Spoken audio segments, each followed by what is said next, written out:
Assalamualaikum warahmatullahi wabarakatuh. Perkenalkan, nama saya Clara Putri Kusuma, nomor induk mahasiswa 222000138. Saya dari kelas 22.4A.01. Izinkan saya untuk mempresentasikan analisis brand perceptuality masyarakat pada motor Honda. Di sini saya berasal dari kelompok 3 dengan anggota Feris Adi Nugraha, Nova Adi Septiani, Aprilia Hidayat, Adityo Hazri Pratama, Ellen Yuliana, Muhammad Rizkon, Muhammad Rizal, Akram Badia Syafiq, dan saya sendiri Clara Putri Kusuma. Bab 1. Pendahuluan. Latar belakang. Pemasaran beroperasi dalam era yang dinamis, yang tiap waktu menuntut pemikiran buat memastikan strategi pemasaran yang pas buat bisa terus bertahan serta memenangkan persaingan.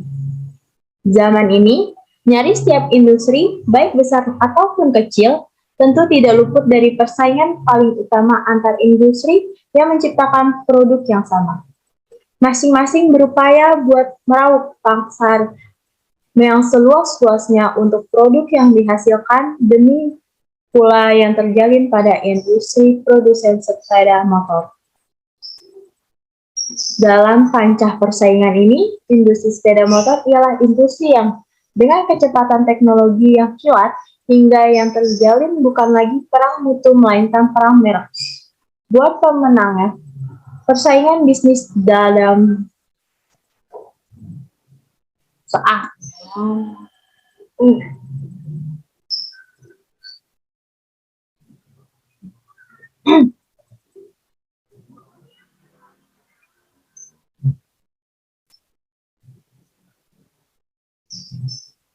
Assalamualaikum warahmatullahi wabarakatuh. Perkenalkan, nama saya Clara Putri Kusuma, NIM 222000138. Saya berasal dari kelas 22.4A.01. Izinkan saya untuk memulai presentasi analisis brand perceptuality masyarakat pada motor Honda. Saya berasal dari kelompok 3 dengan anggota Feris Adi Nugraha, Nova Adi Septiani, Aprilia Hidayat, Adityo Hazri Pratama, Ellen Yuliana, Muhammad Rizal, Muhammad Rizkon, Akram Badia Syafiq, dan saya sendiri Clara Putri Kusuma. Bab 1. Latar belakang. Pemasaran beroperasi dalam era yang dinamis, dan tiap waktu menuntut pemikiran buat memastikan strategi pemasaran yang pas buat kita bisa terus bertahan serta memenangkan persaingan.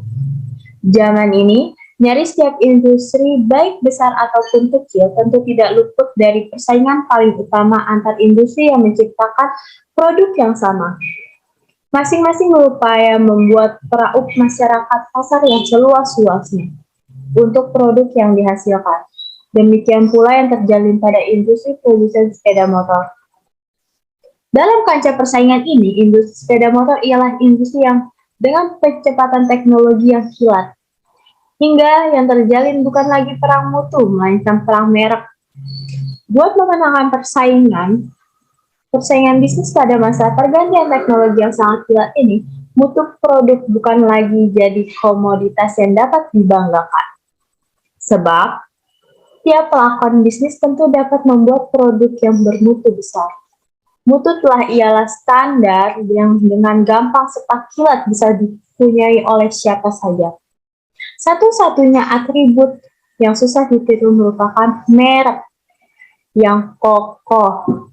Merek satu bukti diri memudahkan suatu produk supaya bisa diketahui dengan baik oleh konsumen dan buat membedakannya dengan produk pesaing lain. Tentu saja, merek dapat membuat pembeli percaya hendak mendapatkan mutu benda ataupun jasa yang sama bila mereka membeli ulang. Industri ataupun produsen mempunyai merek yang kokoh cenderung lebih gampang memenuhi kebutuhan serta kemauan cocok dengan anggapan pelanggan. Industri tersebut pula hendak lebih gampang menempatkan produk yang lebih baik di benak konsumen. Honda ialah salah satu merek sepeda motor yang memiliki pangsa pasar yang besar di industri sepeda motor di Indonesia. Di tengah ketatnya persaingan di industri sepeda motor di Indonesia, Honda senantiasa sanggup bertahan serta senantiasa unggul dalam perolehan pasar pangsa. Honda jadi sesuatu merek yang oleh konsumen dikira dapat membagikan jaminan atas produk sepeda motor yang dapat dikeluarkan. Perihal ini, sebab konsumen memandang merek selalu bagian berarti dari sesuatu produk. Berdasarkan latar belakang di atas, penulis tertarik untuk mengambil judul penelitian analisis dan conceptuality pada motor Honda. Lalu, bab 1 ini terdapat beberapa aspek yang mendukung seperti yang pertama ada rumusan masalah, yang kedua tujuan penelitian, yang ketiga manfaat penelitian, yang keempat metode penelitian, yang kelima metode pengumpulan data, yang keenam metode analisis data. Bab 2 ada di tinjauan pusaka. Suasana pasar di kala ini terus menjadi kompetitif dengan pesaing pasar lainnya. Menjadi bertambah pula diantaranya para produsen bila suatu pesaing bertambah, kedudukan pemasaran hendak terus menjadi bertambah pula. Serta pada di kala yang sama, kedudukan brand hendak harus menjadi berarti. Dengan demikian, brand di kala ini tidak cuma hanya bukti diri sesuatu produk saja, serta cuma selaku pembeda dari produk pesaing, melainkan lebih dari itu. Brand mempunyai jaminan emosional istimewa yang terbentuk antara konsumen dengan produsen.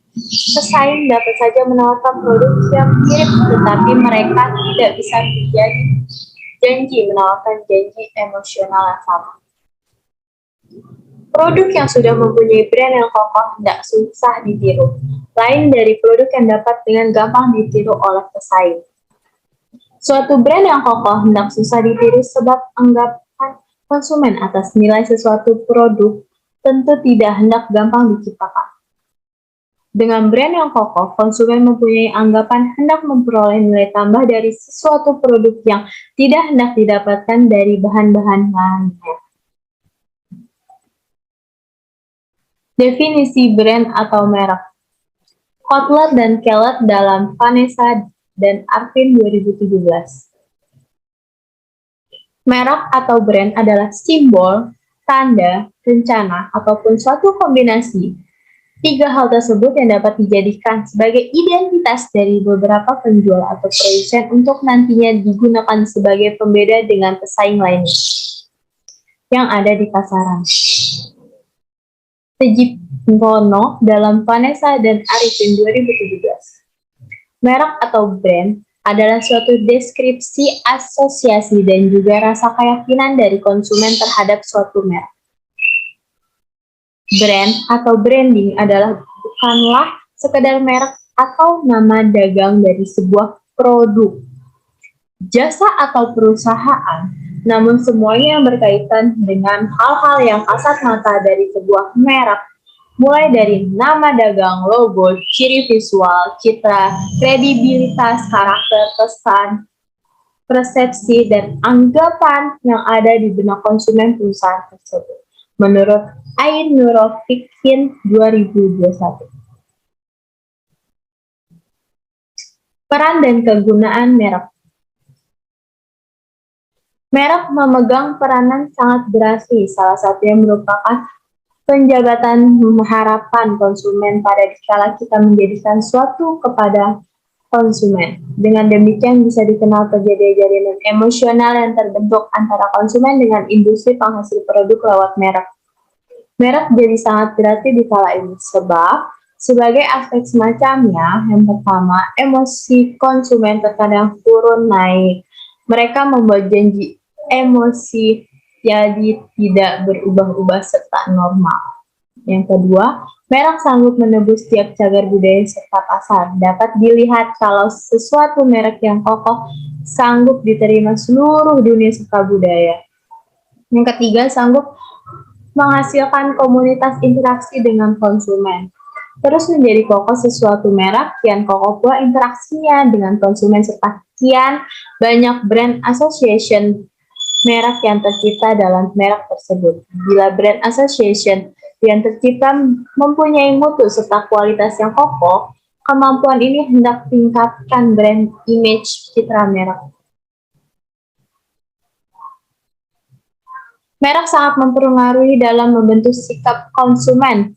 Merek yang kokoh hendak mampu merubah sikap konsumen. Merek mempermudah proses pengambilan keputusan pembeli oleh konsumen dengan tepatnya merek. Konsumen bisa dengan gampang membedakan produk yang hendak dibelinya dengan produk lain, sehubung dengan kualitas, kepuasan, kebanggaan, maupun atribut lainnya yang menempel pada merek tersebut. Merek tumbuh jadi sumber aset terbanyak untuk industri. Dari ilustrasi tersebut bisa disimpulkan kalau merek memiliki peranan yang berarti serta ialah peninggalan Perseus untuk industri. Dalam keadaan pasar yang kompetitif, presentasi serta loyalitas pelanggan merupakan kunci kesuksesan. Membangun anggapan bisa dicoba lewat jalan merek yang prestisius bisa diucap mempunyai brand ekuitas merek yang kokoh. Dengan terus menjadi banyaknya jumlah pemain di pasar, bertambah pula ketajaman persaingan di antara merek-merek yang beroperasi di pasar serta cuma produk yang mempunyai brand equity yang kokoh yang hendak senantiasa sanggup bersaing, merebut serta memahami pasar.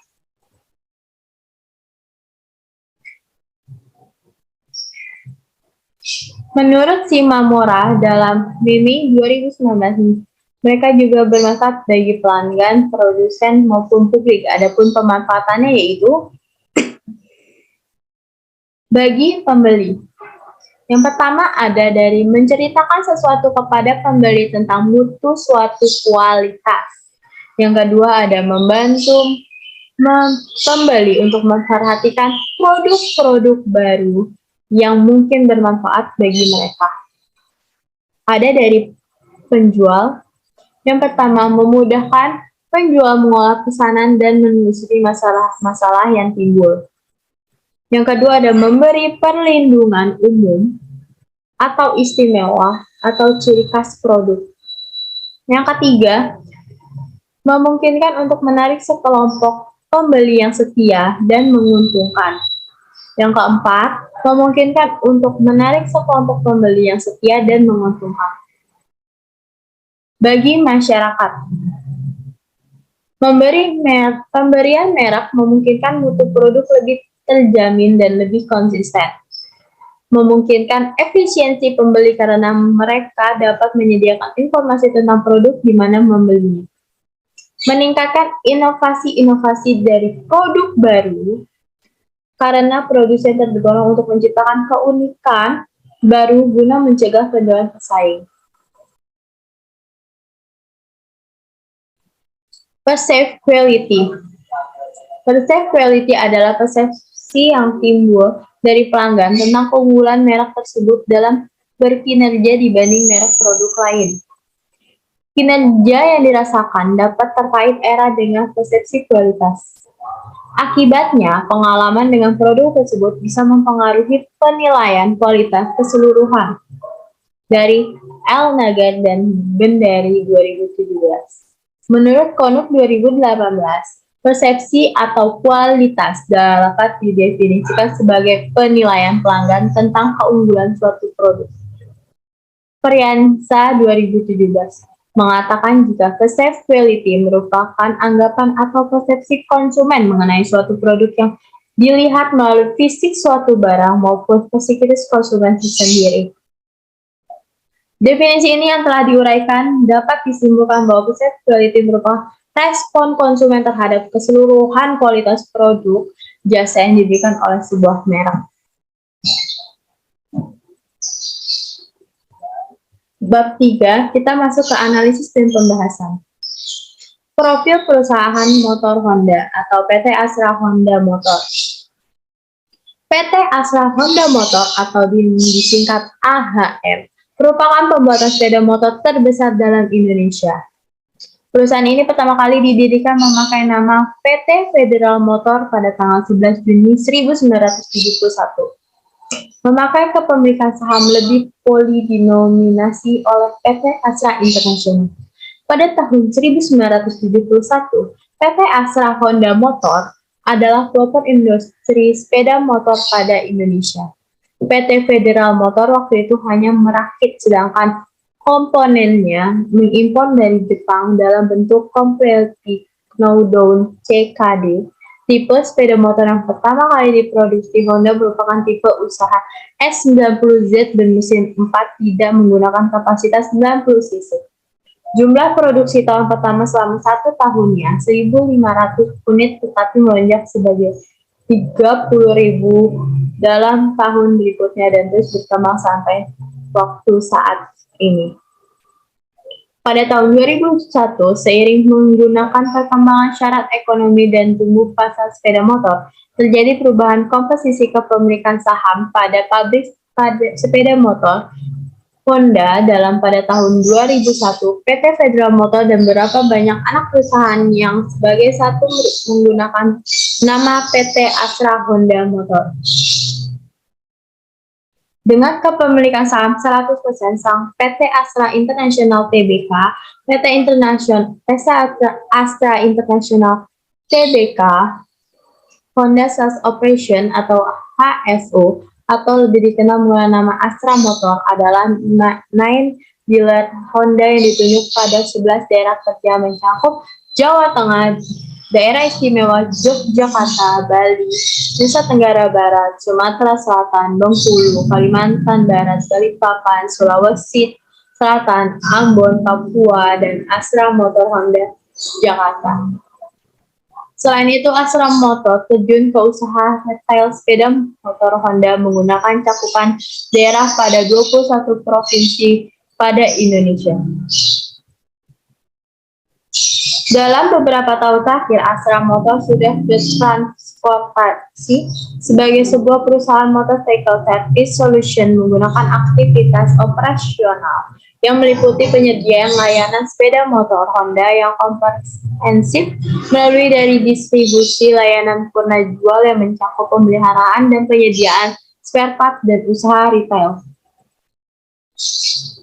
Dalam penelitian yang digunakan menggunakan responden jenis kelamin.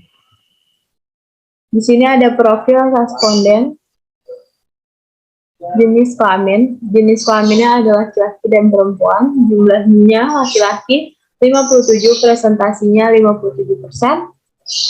Jenis kelamin perempuan jumlahnya 43, presentasinya 43%. Totalnya laki-laki dan perempuan ada 100% dan presentasinya 100%. Dari kalangan usia di bawah 17 tahun berjumlah 2, presentasinya 2%. 18-30 tahun 86, presentasinya 86%, dan yang melebihi 30 tahun berjumlah 12 orang, presentasinya 12%. Dengan jumlah total 100 orang, presentasi 100%. Dilihat dari sini kita menganalisis dari profil responden yang dimiliki lebih banyak di kalangan usia 18 hingga 30 tahun. Dari pekerja. Di sini pekerja pelajar atau mahasiswa jumlahnya 50 orang, presentasinya 50%. Karyawan swasta 39 orang, presentasinya 39%. Wira swasta 4 orang, presentasinya 4%. Nah, yang lain-lain jumlahnya 7 orang, jumlah presentasinya 7%. Totalnya 100 orang, presentasinya 100%. Skala pengukuran important dengan berurut dengan berikut. Yang 1 sangat tidak penting, 2 tidak penting, 3 penting, 4 sangat penting. Performance-nya dengan bobot sebagai berikut. Yang 1 sangat tidak memuaskan, 2 tidak memuaskan, 3 memuaskan, 4 sangat memuaskan. Rangkuman hasil observasi performa important, sumber data primer, atribut tingkat harga, performance-nya 3,47, importance-nya 3,59. Atribut desain produk, performance-nya 3,65, importance-nya 3,77. Kemudahan dalam penggunaan, performanya 3,66, importance-nya 3,77. Atributnya ketahanan produk, performanya 3,66, importance-nya 3,76. Atribut mutu produk, performance-nya 3,67, importance-nya 3,75. Rata-rata performance-nya 3,62, importance-nya 3,72. Di sini ada diagram karakteristik performance atau sampai importance.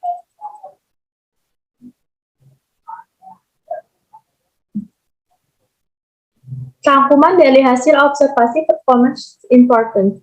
Hasil analisis perceptibility merek Honda Motor dengan metode performance importance secara individu untuk perceptibility tentang indikator harga, desain produk, kemudahan dalam penggunaan, ketahanan pemakaian, dan mutu produk, di mana tingkat importance lebih tinggi daripada tingkat performance-nya.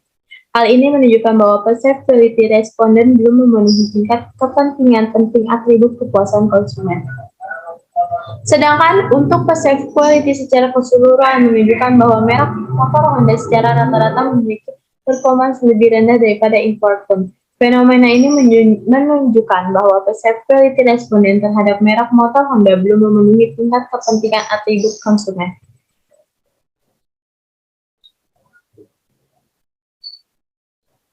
Berdasarkan hasil kesimpulan dapat diambil kesimpulan sebagai berikut. Yang pertama, brand perceptibility yang dijadikan pertimbangan masyarakat untuk memilih menggunakan motor Honda adalah tingkat harga, desain produk, kemudahan dalam penggunaan, ketahanan motor, mutu motor Honda. Semua aspek tersebut dianggap penting bagi masyarakat sebelum mengambil keputusan memilih produk motor Honda, dan aspek ini telah memberikan kepuasan bagi konsumennya. Yang kedua, ada dari perceptibility, tingkat harga motor Honda belum dianggap penting bagi konsumen.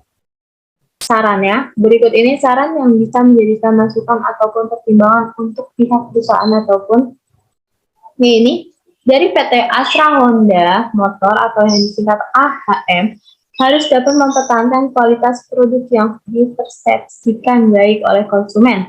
Kategori yang mempunyai skor yang baik dan memperoleh nilai di atas rata-rata indeks seperti desain produk, kemudahan dalam penggunaan, ketahanan produk, mutu produk. Produk harus selalu dijaga atau dipertahankan agar dapat memberikan kepuasan bagi pengguna sehingga akan menciptakan persepsi yang sangat baik terhadap produk sepeda motor Honda yang ditawarkan oleh PT Astra Honda Motor. Motor Honda perlu mempertahankan dan meningkatkan performanya pada motor Honda agar konsumen bisa terus bertahan serta memutuskan untuk selalu membeli motor Honda. Sekian presentasi dari saya. Apabila terdapat kesalahan kata dan kekurangan dalam presentasi, mohon dimaafkan. Wassalamualaikum warahmatullahi wabarakatuh. Terima kasih sudah mendengarkan.